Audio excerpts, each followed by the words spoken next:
I wish we could shoot the first part of this like a silent movie. In black and white, and just put up a title card that says, "Curse you, Tom Brady." Man, oh man. It is the Buffalo No Huddle, brought to you by the Batavia Daily News and Livingston County News, sponsored by Ficarella's and by Genesee Community College. I'm Jimmy Jam. I host the morning show from 6 to 10 on CJ Country. And along with me, Mark Tillery, executive producer of this show. And coming off a 33-27 Bills loss in overtime to Tampa Bay, a tale of two ball games, but there's a lot to unpack here. But I feel good. I feel good after the way things transpired in the game, even though I didn't win it.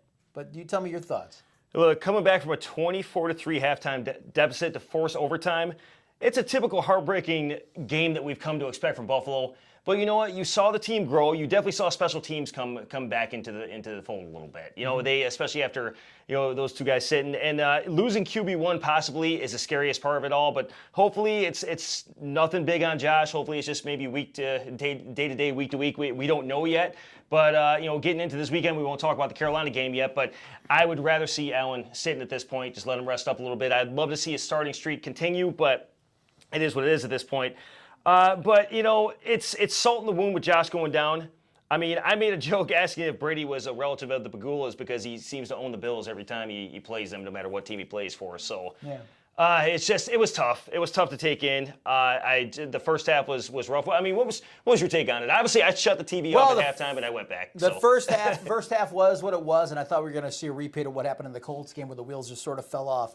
But this second half was the closest I've seen the Bills look to their 2020 selves, where their offense, it felt like it was inevitable when they would get the ball that they were going to score. They turned it on a big way in the second half, and while it didn't turn out the way they wanted with a win, it was great to see them come back the way they did and fight the way they did, because if that's that team we've got going forward, I feel good about our chances in the final four games. Do you remember there was a comeback game with Peyton Manning coming back to beat Tampa Bay on Monday Night Football? Yes. This game was almost identical to that. It was. It was almost identical to that. They just didn't get the dub, but it had that same vibe, and it happened almost the same way. So it was kind of amazing just to watch this happen. But as far as Allen goes, I got a feeling he's going to play, and I mean, that's just not whistling in the graveyard either. I mean, he was seen, and this is the part that cracks me up, and I've actually talked about this on the morning show, how people are just so in players' business, what they do nowadays with social media. Oh, of course. Why not? Allen was out eating the other day, didn't have the boot on, so someone had to mention that. And then on top of that, he went to Hamilton the other night at Shays Buffalo, didn't have the boot on. So to me, that's a good sign. That's a very good sign. He's not walking around with it everywhere. And the way McDermott phrased it in the press conference on Wednesday, it sounds like if Josh has it all in him to go, he's going to play just because who he is and stuff like that. I feel he's sort of on the borderline, but they want to add an air of caution.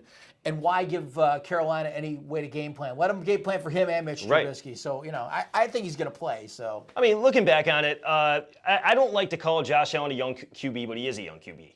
So the first half of that game, it's like he was a deer in headlights, and obviously no one helped him out. I mean, he got sacked 3 times. Yeah, he had no help offensively. And here's the thing: we've talked about this during the season. What is their identity, and why aren't they doing the things they need to be doing? And they insisted on running in that Monday night game when obviously Josh could make some throws in that game, and they finally went to him. Did you notice in the second half they finally let Josh be Josh, and they rode with him?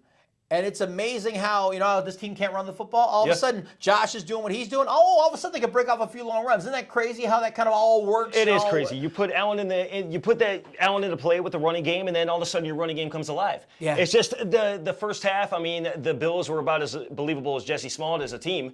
But when it comes down to it, they came back in the second half. Josh Allen proved he has the heart of a lion, the will of a warrior. The kid is no joke, man. I just wish he had the full team working at once on all cylinders with him. You know what? There's some things they're going to have to fix in the offseason, but Gabe Davis, with Emmanuel Sanders going down, Gabe Davis, you saw him emerge a little bit more, and he's going to be the guy next year going forward. That's going to be a big part of being a starter on that offense. I do love the future. But statistically, Josh has had bigger games where he's thrown for 4 touchdowns and all that stuff. But you know what? As far as a complete game, 109 yards rushing and a running touchdown. He threw 2 touchdowns, threw for over 300.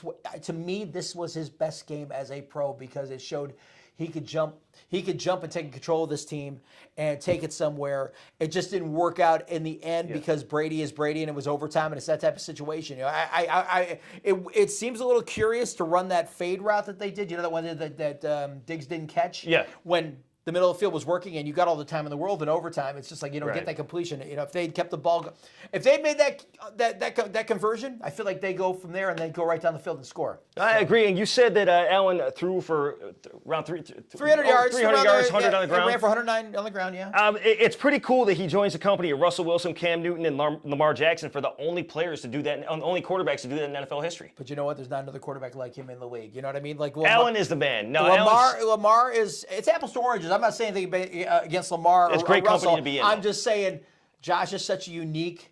He's a rare bird. He just really is, and it was great to see him. You know, they always talk that expression. You know, let Josh cook or let Russell cook. You know, Josh got to cook, and I liked it. I don't want to be that analyst or that fan in the room on this, but he's getting beat up out there too. The run, I love the runs that are designed for him, but I don't want to see his career cut short by pulling that RG3 stuff. Well, he's not going to be able to do that forever. And to be honest with you, on Sunday we might get a taste of what he looks like 4 or 5 years from now, because he may not be able to run on Sunday. Now, adrenaline, something to be said for that, and recovery time, something to be said for that. And we don't know how severe this foot sprain was in reality, because he said after the game, because I finished the game, so it can't be that bad. But you know, he's a competitor. But Allen's a baller, man. You might see him having more of a pocket presence on Sunday if he was to play. But I'll tell you what, if that offense does what they do, and this defense feasts on Carolina the way they do, because Carolina don't even know who their quarterback's going to be right now. To me, I'm even okay with Mitch Trubisky playing, but I think it's going to be Josh. And look, we got 4 games left. You got New England, and then you got 3 potentially winnable games coming up with the Panthers, Falcons, and the Jets, and those 3 games are at home. Yep. We win 3 out of 4. We're in a really good place to get to the playoffs with 10-7. But you know what? If they play like they did in the second half, they can beat New England next time. They can beat New England next time, because that New England game was an aberration. Weather-wise, and a lot of things about it were an aberration. That's the team that can beat New England. Buffalo can beat any team on any given day. Any team has that day, but Buffalo has the squad to do it. I can't wait to face New England again. To be honest, I'm not looking past Carolina, because it's a game that if you lose it, they absolutely have curtains, to win it. But here's the thing: they got to win 3 out of 4. I'll take that 3 out of 4 however you want. And look, this AFC. Look, if you're looking to see last year's Bills, you're not. But throw that graphic up that shows the AFC race, or the AFC playoff race. Put that up there. Look how close the top seed is to the guys on the inside. We're talking a spread of about 3 games here. Right. So everybody has had their adversity this season. Chiefs stumbled. The Titans are all banged up. The Bengals went backwards a few steps. It's in Baltimore now with Lamar Jackson. You know what I mean? It's like it's wide open. It's anybody's to take it. And right now, if this is the catalyst, this second half is the catalyst that gets the Bills going in the right direction in these final 4 games. They might be peaking at the right time. We don't know. And that's why we got to let these games sort of play out and stuff like that. But the AFC is just a mess. The NFL's drunk this season. Okay, the NFL is drunk this season. And who knows how things are going to shake out. You know what I mean? There's a lot of surprises out there all over the place in both conferences. But the AFC is tight right now.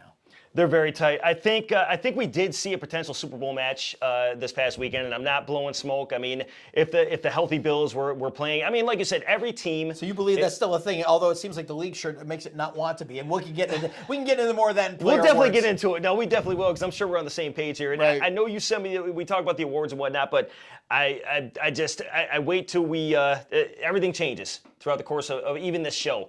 But no, looking at it, it's. I feel that a healthy Bills team could beat that Buccaneers team. It's just a Super Bowl is terrifying against someone like Tom Brady. They'd have to not play scared, though, Mark. That's the thing. I think the Bills have wanted to be that team and thought they were going to be that team that would come screaming out the gate like they did last year and do it again. And when it didn't happen as easy, then they start playing tentative and start playing scared. That second half, they played fearless, and they balled out, and they looked like the 2020 Bills. They really did on both sides of the ball. The defense, was relentless in the second half, and Josh got sacked 0 times second half because he was getting away, making plays, and they were doing what they wanted to do. So the first half is just one of those things where you're going out there against the world champions. I don't want to say they're starstruck at this point. I don't want to say that they're intimidated at this point. But there's a level of intimidation when you're playing Tom Brady and you're playing the Super Bowl champions. I love that Buffalo got it together in the second half. without Tre'Davious White, too. Can I say that, too? Without they TD. shut down that Without passing TD. offense and everything, and Tampa Bay's got talent all over the place. And I think they did a decent job other than a couple catches of shutting down Gronk. I thought they did great.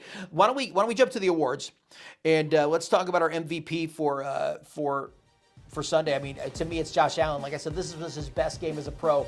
That first half interception, you can't be doing that. You got to just, I know like you're trying to make something happen, but you can't do the hero ball and throw it away in a weak interception like that. But second half, amazing. That's the Josh we know and love. Nothing else bad to say about that performance. I just love everything about it. Josh Allen has a tendency to shift gears from a deer in headlights to a lion, straight up, like I was talking earlier. And my player of the game could have been Stephon Diggs. Stay tuned for that one. But we're looking at Josh Allen carry the team on his back after that dismal first half and just have one heck of a second half. We don't need to say anything else. Jimmy said it all. We said it all at the beginning of the show. Josh Allen definitely earned that, and hopefully we'll see him back this weekend wearing our laundry. Better luck next time. And I don't even know that I could put the full blame on them because Tom Brady's got one of the fastest releases at getting the ball out than anybody. But the pass defense that we've talked about time after time, we got to get more sacks. And in the second half, finally when they needed it, though, they got, Milano gets that sack in the second half, But, I mean, it was, once again, I would love to see. And they've got so many young pass rushers. I get it. But I just feel like if there's some way to get us via trade, free agency, or draft a superstar pass rusher, they got to do it. I think their next big priority, though, is going to be a receiver come draft time. I mean, they have talent, but there's a couple guys going away that we've talked about in the past. They're definitely building up on that. Yeah. I mean, I would have to say my better luck next time. You're going to laugh at me for this one, but Stephon Diggs, man. The poor guy got held. He could have had one of the games of his life. And all these things happened to him when my better luck next time is definitely not an insult to him. So your better luck next time is actually in the spirit of better luck next time, bro. Yeah, he could have had a better game. It was just the BS on the ref side of things and the BS on the holding calls. When are they going to, and I don't want to even talk about the mafia and the glasses thing and everything else. When are they going to call this stuff? Here's the and it's Brady, so they're not going to call it. Here's the thing. And I said it right on camera. There are bad calls in every NFL game. There always will be. And I've always been from the school of thoughts, score more points, and then you don't have to worry about that stuff. But in so many ways, the holds on Stephon Diggs in this felt like the most egregious that I've ever seen in my 45 years of watching football. It was intense. They're just ridiculous. The best thing I saw on Twitter was the guy who said Stephon Diggs has been fined $10,000 for having his shirt out in the game. Somebody faked the NFL tag him. account, We're putting it behind. and they're showing the picture of him getting pulled by his shirt. Yeah. So you literally, all right, in the spirit of the word, better luck next time, because Diggs is Diggs, and we love Diggs. So we love him. It just wasn't fair, man. I mean, I'm not saying that you said it all. It's just that there was legitimate holding going on there, and no one called it, and just only Tom Brady. Bro, seriously. Here's my bro, seriously. It's a three-way tie right now. Sean McDermott was not strong from a coaching standpoint on Sunday. His inability to handle certain fourth down situations. Why do you take the ball out of Josh's hands to run a fake with Matt Breida on a punt? Why punt it away when the team's got some momentum offensively going? I felt like there were opportunities to win within the game before overtime, and I just feel like it was a bad game. And look, players are allowed to have bad games, but not coaches. I get it. So, you know what? I'm going to give McDermott a pass on that, but he needed to do a better job there. Also, the referees, we've talked about, the referees were just awful, so they're part of my Bro Seriously award, too, because enough is enough. I'm not one of those conspiracy theorists that think the NFL is rigged, because how are you going to get 53 guys on each squad and all these other pieces in place when you can't keep a secret between three friends at a bar? You know what I mean? So I don't believe that stuff. But the point being is that this is your scripted reality show stinks, NFL. Not for nothing. Lastly, fair weather fans, okay? And I can only speak for myself for doing the morning show that I do.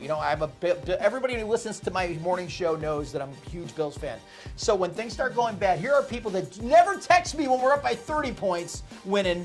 They feel comfortable texting when we're losing, and they want to twist it in. And finally, I told a friend of mine who lives in Buffalo, who I've known a long time, Richie Kozak. Richie, if you check this out, this is for you, buddy.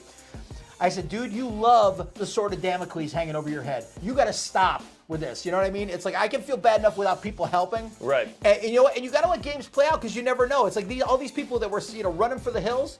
I don't say anything during the game. You see me usually complaining during the game. You never complain, text with you. I don't sit there and I'll point out certain things. But I'm not predicting doom and gloom. Second half was awesome to watch and stuff like that. It's like everybody shut up all of a sudden. Yeah. I had to message a few people back and go, what? Okay, where are you now? Can't hear you. It's like, why don't you text me when things are good? Text me when things are good. Fairweather fans stink. So, I'll make a joke because this is right. what we do. This is we spent.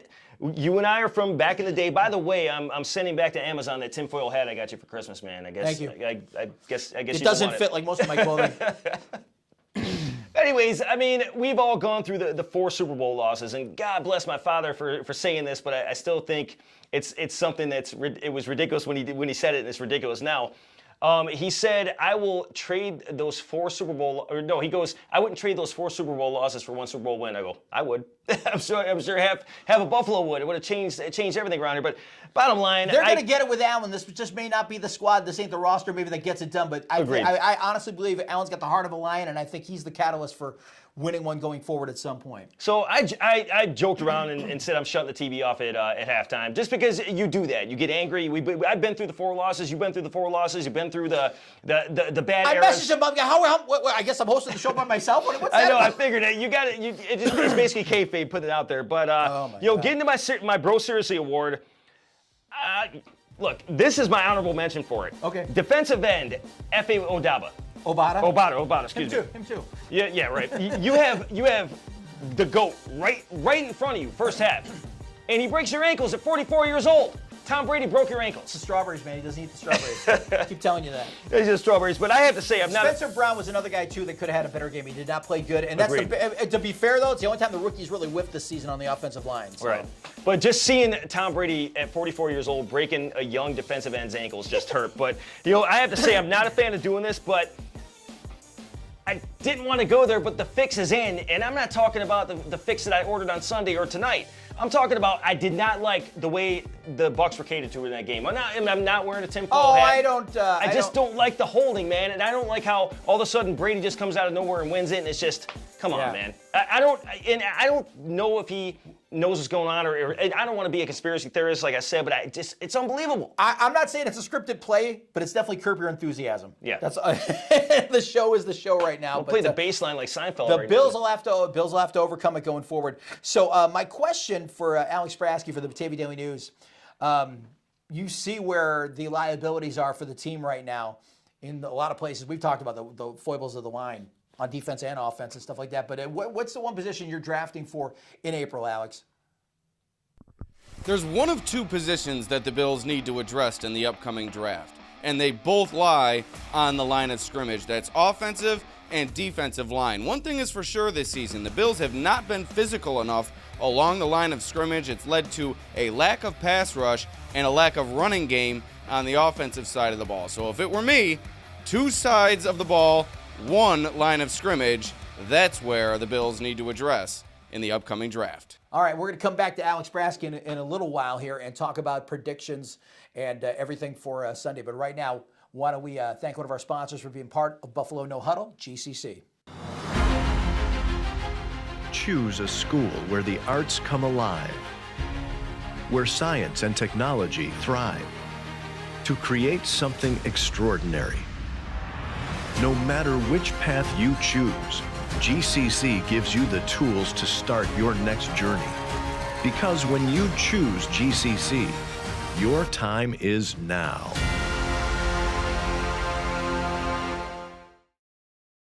So let's talk about Sunday. Let's talk about the Bills taking on the Carolina Panthers. And we're actually not going to have like wet weather. I don't even know if we'll have snow, actually. It's just going to be cold on Sunday. What a concept. Right. I'm not going to be soaked through at the end of the ball game. But yeah, the Carolina Panthers start off the season 3-0. Sam Darnold was looking at he had been reborn. I agree. And the wheels have just sort of fallen off for them. And, they've brought Cam Newton back into the fold, but even Cam Newton hasn't looked like Cam Newton anymore. I don't know. I don't know. If he even starts on Sunday. I like Cam Newton though. I do. I like him as a player. I like him off the field. He's I a like him guy, too. I like him to a point. I'm sorry. You got to jump on fumbles in the Super Bowl. I'll agree. Yeah. That's kind of kind of went punk. there. Whatever. You went there. Yeah, absolutely. I went there. But Another Patriots loss we could have seen. But yeah, so Carolina's lost 8 out of 10 after that 3-0 start. So it's been tough sailing for them. From a defensive standpoint, I mean, they've got a few guys that are that can make plays. Yeah, Shaq Thompson gets a bunch of tackles. Quarterback Stephon Gilmore is there now too. So they got him. Shred him. But for the most part, this season has not gone Carolina's way on either side of the ball. I don't see a lot now. And granted, I guess everything's off the table when you lose to Jacksonville once during the season. But I will say, I just feel like the way where the Bills are now, they're not going to stumble again, and I don't feel like this is going to be a tough game for them. And you got to love us at home and stuff. We've been 3-3 at home. It's been tough, but I think this is going to be a game where they get right. I feel like such a rebound from. I've never seen a team rebound from a loss like they potentially could do on Sunday. Right. I just feel like they maybe haven't figured out. That second half was like an epiphany for me against Tampa Bay. You know what? I'm hoping moving forward that the things fall as they may, but I'm hoping a wild card's going to be a resurgence of this team like no other. They, like you said, they played amazingly on Sunday. It's questionable against New England, but again, it's the elements. I cannot wait to face New England again. Like I said, I'm not going past Carolina here. But hey, I'm not even going. It's a strong team. I'm not even saying divisions out of the realm of possibility because the Patriots got to play the Colts again. They got to play the Bills again. Right. And I'm telling you, that second half Buffalo team would whip New England.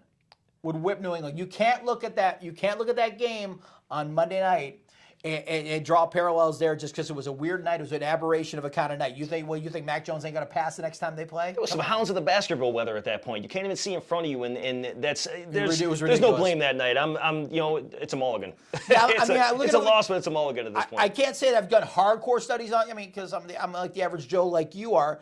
Looking at Carolina's roster, Cam is he's been inconsistent since he's come back and stuff. They got Chuba Hubbard, who's a great rookie at running back. Right. So they got him on offense, but they should be looking at who's going to be the guy who's going to be in the backfield with him come the future because they ain't going to be Cam.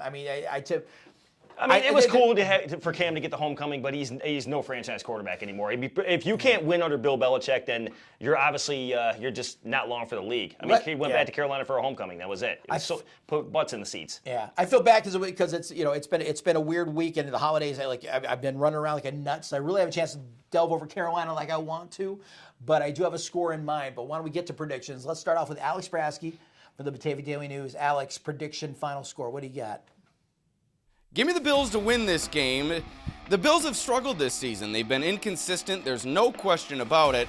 But this has the makings of a get-right game. The Panthers have not been good in recent weeks. In fact, they're 2-8 over their last 10 games. They've lost 3 consecutive games. So this is a get-right game for the Bills. Give me them to win 28-14 over the Carolina Panthers this weekend. Josh Allen was fantastic last week against the Buccaneers. Got a little banged up, but expect him to play, expect him to flourish against the Panthers' inconsistent secondary, and expect the Bills' defensive line maybe to ramp things up and get a couple of sacks finally against what's a porous offensive line on part of the Panthers. So give me the Bills to win this game, 28-14, Buffalo back in the win column. All right, Alex, and when we come back, we will give you our picks. We got to get our game time fixed, though. Nick Ficarella, the Pizza Making University.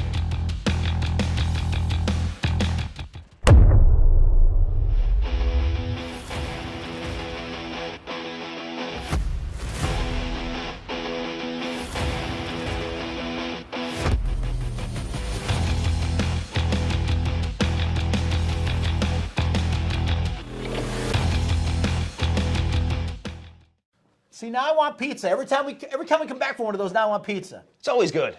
Boy, oh boy. Man, And that guy